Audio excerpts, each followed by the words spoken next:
Hi there, welcome to another Huxley Quick Demo.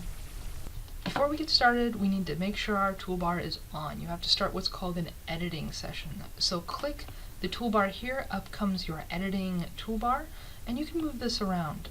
It can be big, it can be small, you can move it to here or above. I like it about here. You can also have it sitting in your window. I like it here because it's out of my way, but it's within easy reach.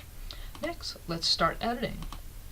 Click that start button, and then you should see these things light up, these little buttons and tools we're going to be using. Next, to set up our workspace, let's look at snapping.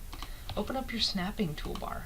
Now, there's a bunch of different types of snapping. You're probably pretty familiar with it. It happens in things like PowerPoint or even Microsoft Word, a lot in Illustrator. You move things around and they snap to a certain place to meet another thing, another point or a line. The same thing works here. It's a little bit more complex because you have different options, including these ones here.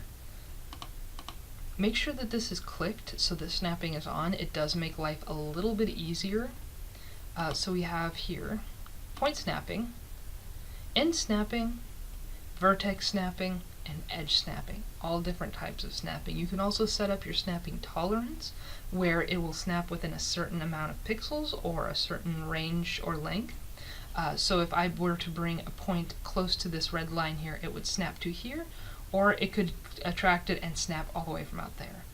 But for right now, let's leave all these on. Make sure your snapping is on. Close that out, or you can set it up here with your editor.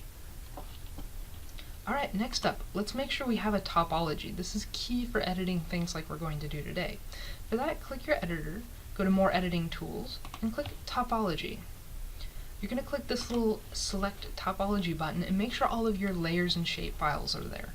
So we have buildings, bus stops, go routes, and bus routes. Make sure those are all clicked and then click OK.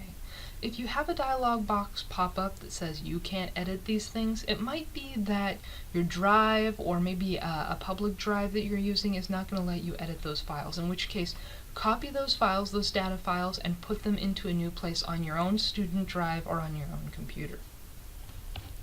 Alright.